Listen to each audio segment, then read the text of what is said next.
As a beginner আমাদের আসলে কি মেনটেন করা উচিত?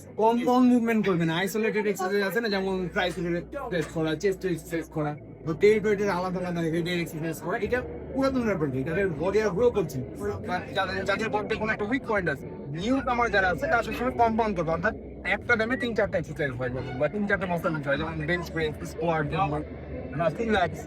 ঠিক আছে, বাইসেপ ট্রাইসেপকে অ্যাভয়েড করবেন। আমরা তো জানি যে টি শার্টের উপরে বাইসেপটাকে ভালো লাগে বলে, এটা অনেক ভালো লাগে ভাই। এটাই কিছুদিন পর করবেন। প্রথম দিকে যে ফাংশনাল মুভমেন্ট গুলো করেন, বেসিক ট্রেনিং করে, ওদের কিছুদিন পর যে আপনার যদি জেনেটিক্স সাপোর্ট করে, সেটা আপনি যে এক্সারসাইজ করেন না কেন, আপনার বাইসেপ বেড়ে যায়।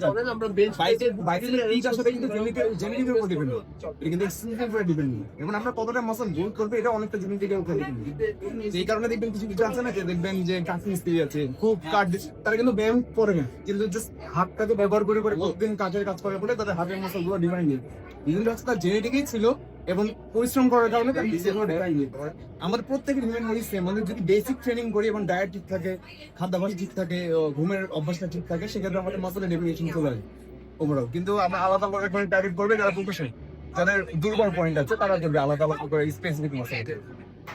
আরেকটা আমার প্রশ্ন ছিল, সেটা হচ্ছে আমার ক্ষেত্রে যদি বলি, ডায়েটের সময় অনেক প্রবলেম হয়, বা চিকেন ব্রেস্ট অনেক কিছু মিলতে, এটা কিভাবে যে আমার অভ্যাস নাই দীর্ঘদিন ধরে প্রোটিন খাওয়া, কারণ আমরা তো আমাদের যে কালচার আমরা এই কারণে আমরা হঠাৎ করে যায় খুবই পছন্দ হয়, সেটা পাই এটা হবে স্বাভাবিক, কারণ এই যে আমাদের আপনার এটা নর্মাল। এই ক্ষেত্রে যেটা করবেন যে আপনাকে রেজিস্ট্যান্স টাইচ কাঁচা হালকা পেকে গেছে এরকম অবস্থায় খুব পাকা কলা খাওয়া যায়, যেটা পুরোটা পেকে গেছে সেরকম কলা বাদ দিয়ে আপনি কাঁচা কলা খাওয়া শুরু করবেন, হালকা কাঁচা, যেটা ধরে যে খেলে গিয়ে একটু আশ্বাস ভাব আসে, আবার হচ্ছে পাকা ফলের কাছাকাছি স্বাদও থাকে, এরকম কলাতে আপনার রেজিস্ট্যান্স থাকে। রেজিস্ট্যান্সটা চলে গুড ব্যাকটেরিয়া যেগুলো আছে সেগুলো খাবার রেজিস্ট্যান্স কাজ করলে গুড ব্যাকটেরিয়ার পরিমাণ বাড়ে, তখন হজম ক্ষমতা ভালো।